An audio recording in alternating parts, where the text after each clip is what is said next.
Assalamualaikum warahmatullahi wabarakatuh.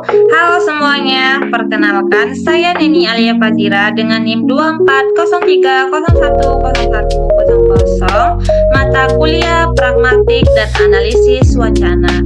Di sini saya akan menganalisis analisis wacana. Judul tesnya yaitu Spanyol bincang Q32 besar dunia, 2 winger cedera serius.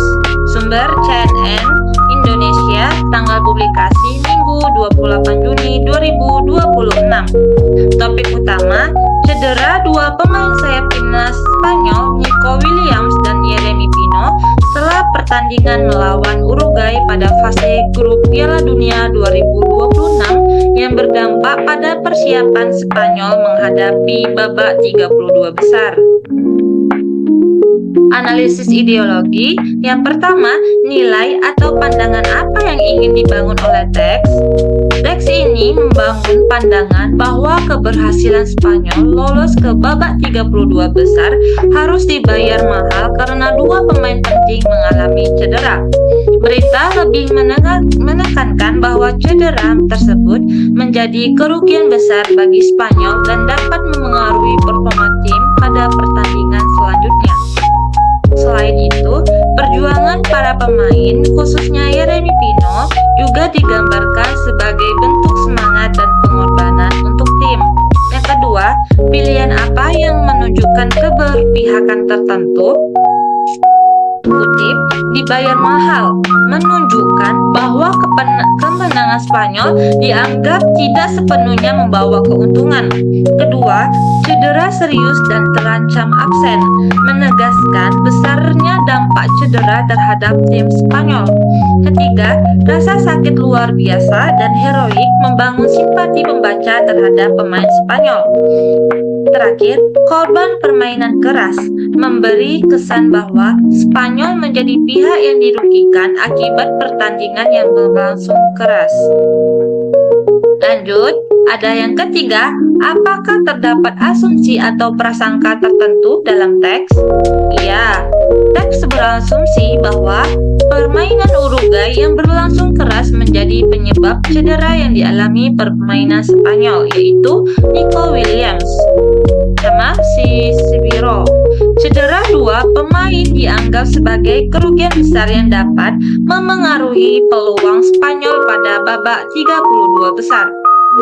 3. Sudut pandang yang ditampilkan lebih banyak berasal dari pihak Spanyol sehingga pembaca cenderung bersimpati kepada tim tersebut.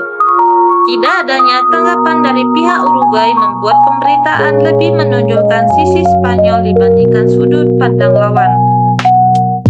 Yang kedua yaitu analisis relasi kekuasaan.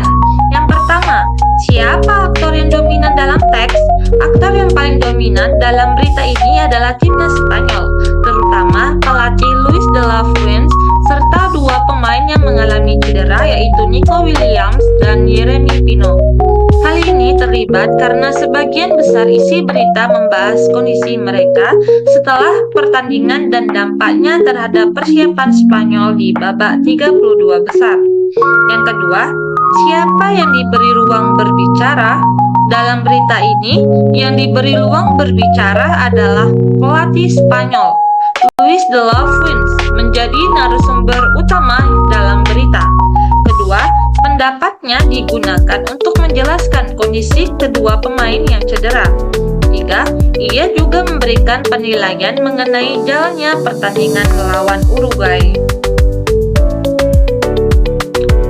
Yang ketiga ada siapa yang tidak diberi ruang berbicara. Berita ini tidak memberikan kesempatan kepada Marcelo Bielsa selaku pelatih Uruguay untuk memberikan tanggapan. Kedua, pemain timnas Uruguay terkait pertandingan maupun insiden cedera. 3. Tim medis atau pihak Uruguay yang dapat menjelaskan situasi dari sudut pandang mereka. Yang keempat, kelompok mana yang diuntungkan atau dirugikan? Timnas Spanyol lebih diuntungkan karena mendapat perhatian dan simpati dari pembaca. Timnas Uruguay berpotensi dirugikan karena digambarkan bermain keras tanpa adanya penjelasan dari pihak mereka. Pembaca akhirnya lebih mudah melihat peristiwa dari sudut pandang Spanyol dibandingkan dari sisi Uruguay.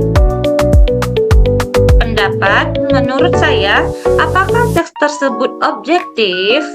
Menurut saya, berita ini sudah cukup objektif karena menyampaikan hasil pertandingan dan kondisi pemain berdasarkan fakta yang terjadi di lapangan. Selain itu, berita juga membuat kutipan langsung dari pelatih Spanyol sebagai sumber informasi. Namun, pemberitaan masih lebih banyak menampilkan sudut pandang Spanyol sehingga pembaca belum mendapatkan pandangan dari pihak Uruguay. Jika media juga membuat tanggapan dari pelatih atau pemain Uruguay, maka isi berita akan lebih seimbang. Yang kedua, apa dampak terhadap masyarakat? Apalagi bagi yang suka nonton bola. Berita ini dapat memberikan dampak, yaitu pertama, menambah informasi masyarakat mengenai perkembangan Piala Dunia. Kedua, membuat pembaca mengetahui kondisi terbaru timnas Spanyol setelah lolos ke babak 32 besar. Ketiga, menimbulkan rasa simpati kepada pemain yang mengalami cedera. Keempat, mendorong pembaca untuk mengikuti perkembangan pertandingan berikutnya. Selanjutnya, bagaimana seharusnya media menyajikan isu tersebut? Menurut saya, media sebaiknya menyajikan berita secara lengkap, akurat, dan tetap berimbang. Selain menyampaikan kondisi yang dialami timnas Spanyol, media juga sebaiknya memberikan ruang kepada pihak Uruguay untuk memberikan tanggapan mengenai jalannya pertandingan. Dengan begitu, masyarakat terutama yang tidak sempat menyaksikan pertandingan secara langsung dapat memperoleh informasi yang utuh dan memahami peristiwa yang sebenarnya tanpa hanya melihat dari satu sudut pandang saja. Nah, ini ada lampiran yang pertama. Ini gambar pertama, ini gambar pertandingan Spanyol melawan Uruguay pada laga terakhir grup H Piala Dunia 2026. Sumber ini terdapat dari CNN Indonesia 2026. Nah, ini gambar kedua. Nico Williams mengalami cedera saat pertandingan melawan Uruguay.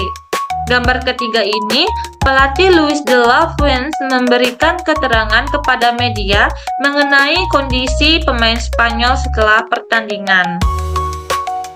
Nah, masuk juga kita kesimpulan. Berdasarkan hasil analisis, Spanyol pincang di 32 besar Piala Dunia 2026. Dua winger cedera serius lebih banyak menyoroti kondisi timnas Spanyol setelah pertandingan melawan Uruguay. Pilihan kata yang digunakan mampu membangun simpati pembaca terhadap Spanyol, sementara sudut pandang Uruguay belum banyak ditampilkan. Secara keseluruhan, berita ini sudah menyampaikan informasi berdasarkan fakta, tetapi akan lebih baik jika pemberitaannya disajikan secara lebih berimbang dengan memberikan ruang kepada kedua belah pihak. Dengan begitu, pembaca dapat memperoleh informasi yang lebih lengkap dan objektif. Nah, jadi kalau misalnya bagi orang yang suka menonton bola, bisa tahu itu kenapa bisa cedera, oh ini salah dia. Tapi kalau misalnya bagi orang yang baru memasuki mau nonton bola tapi dia ketinggalan, dia membaca berita atau artikel ini, pasti dia mengatakan seperti yang saya jelaskan tadi. Cukup sekian. Wassalamualaikum warahmatullahi wabarakatuh. Bye.